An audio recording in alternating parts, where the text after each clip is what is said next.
Hey, what's up, everybody? Back with another video now. Jeff Keighley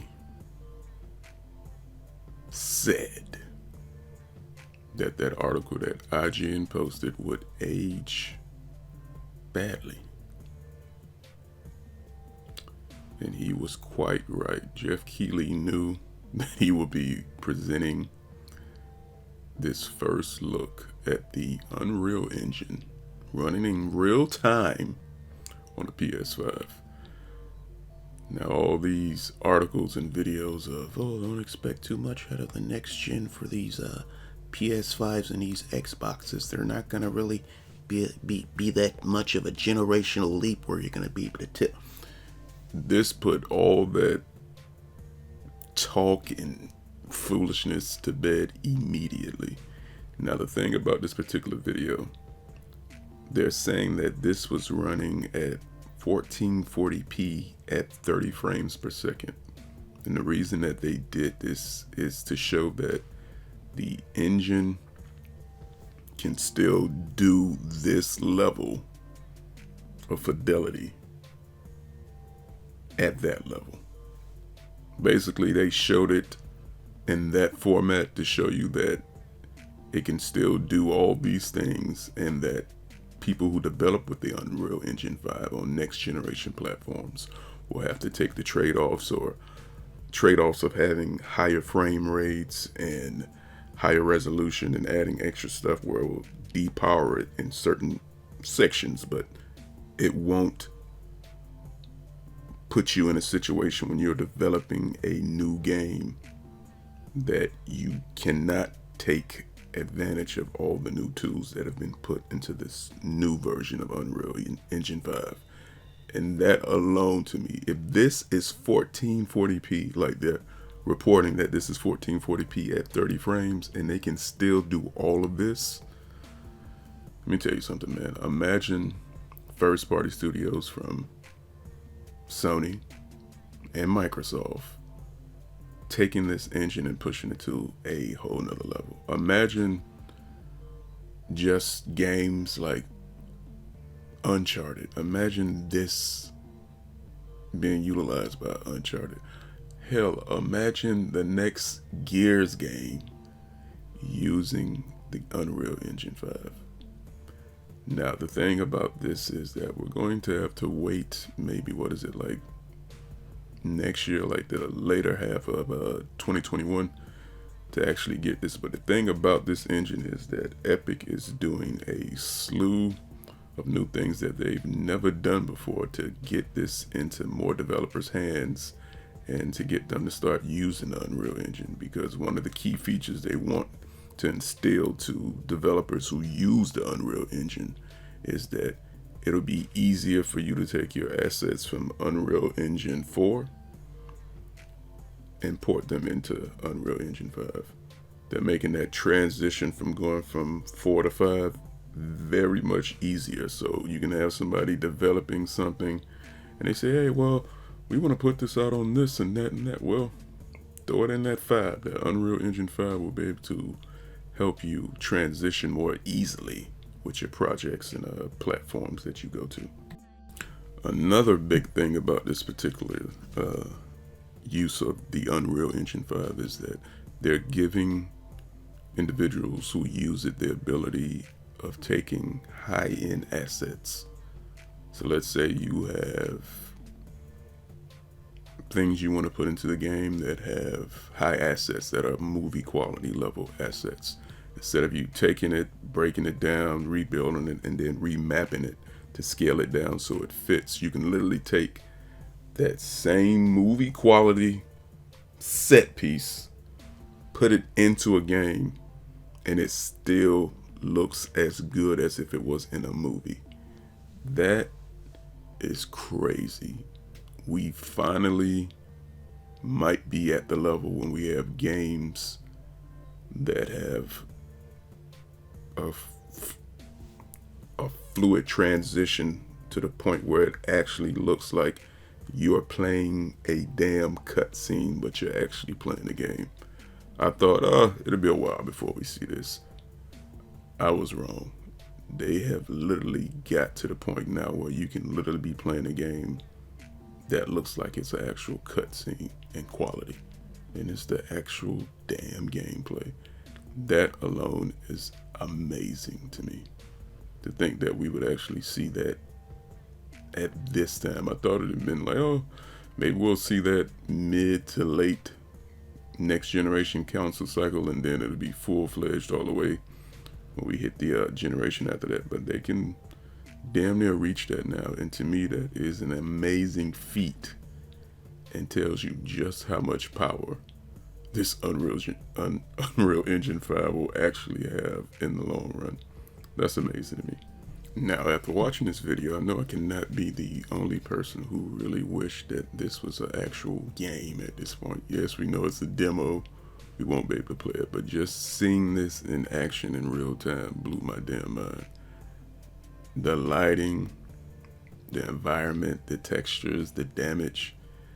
This was like, what in the hell? Now imagine this on any next generation platform, be it Xbox, PS5, PC, and they actually take full advantage of what this engine can do. We could see stuff that even makes this look way even better. That is crazy to me that we finally hit that level at this point. Wish I could actually play this damn demo, but that's not going to happen. But just to know that this was rendering real time, didn't get leaked, didn't get spoiled by anybody, that's something else that was really amazing to me. So it was actually a great damn surprise to actually see this in action without some, oh, there's going to be... I'm glad this did not get leaked, because this was what a lot of gamers needed at this point to still have faith in next generation. Because of course we know what things that recently happened with presentations, they were lacking. We didn't feel them, but this pushed me back over the edge a little bit. I'm gonna still keep my anticipation down for anything else that's shown next generation wise, but this actually brought me back a little bit, and I'm actually very happy about that. Now, Tim Sweeney also went on to double down on that SSD that's on that PS5. This is what Tim Sweeney said. The storage architecture on the PS5 is far ahead of anything you can buy on anything on PC for any amount of money right now. It's going to help drive future PCs. They're going to see this thing ship and say, oh wow, SSDs are going to need to catch up with this. The PS5 combined with the tools like UE5 will enable nothing but seamless, continuous worlds. And you can have this degree of fidelity going on for as many kilometers and gigabytes as you wish. Now, what a lot of people are going to have to understand is that they've been working very closely with Sony. Tim Sweeney also goes on and says Epic has been working closely with Sony for years now on ensuring that Unreal Engine 5 can best utilize the upcoming PlayStation's unique architecture. So of course, this goes back to Mark Cerny saying that how he went to different developers and went and asked all around the industry about what they want out of a next generation platform. So this gives me the impression that these SSDs that are going to be on the PlayStation 5 and the Xbox Series X are going to be a game changer. But I think that SSD on that PS5 is going to really step up and separate itself from the other SSDs that are out there, because we keep hearing the same narrative of how good the SSD is on the PS5.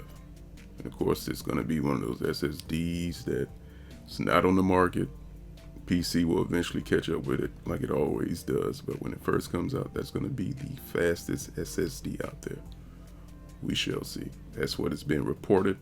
We haven't got our hands on it ourselves personally, but there seems to be which way the wind is blown on this. And of course, with this Unreal Engine 5, you know Epic went to other platforms and developers to get them a early hands-on on this particular engine, because this is going to be a game changer. And a lot of people are just thinking, oh, it's PC gaming and next generation consoles. No, it's for every platform. This engine is going to allow even smaller development to look better for, hell, Nintendo Switch, iOS, Android. This is going to be that leap that I think was really needed at this point to help push a engine that helps you transition from different platforms and lets you do many different things. I'm talking about from literal television and movie production to gaming. Like, it's going to be like a seamless communication now that's going to make it easier for you to develop and use assets from both sides of these entertainment spectrums, and push something new that hasn't been seen before. And I think that's really, really, really cool. And this is the game changer that we needed out here, folks. So expect to see this engine utilized on PC, Mac, iOS, and Android also. So don't think, oh, it's just good. Nah, this is going to be something that's going to be widespread, and it's going to be a game changer, in my eyes at least. And you also have to look at the fact that Epic is letting people who license and use the Unreal Engine, they're adjusting the business model. So the people who develop stuff using the Unreal Engine get more royalties from it. That is crazy. So basically, they're letting you use the Unreal Engine, keep more money before you even have to start paying the 5% that you have to pay on the royalty. So as far as pushing a new engine into more hands, this was a very smart move. This is a win-win for Epic and the Unreal Engine 5, because you're literally letting people use the engine, make more money before they actually even have to pay the licensing fee to you for using it. So yeah, I expect to see the Unreal Engine being used in damn near everything if you're pushing incentives like this to use it in the first place. You actually make more money before you actually have to start paying back on the licensing fee.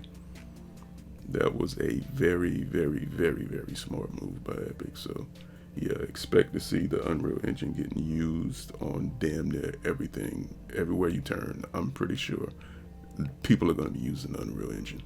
So that's going to wrap it up for this particular video. Let me know what you all think about the new footage of the Unreal Engine 5 running real time on PlayStation 5 on one of the development kits. That is wow.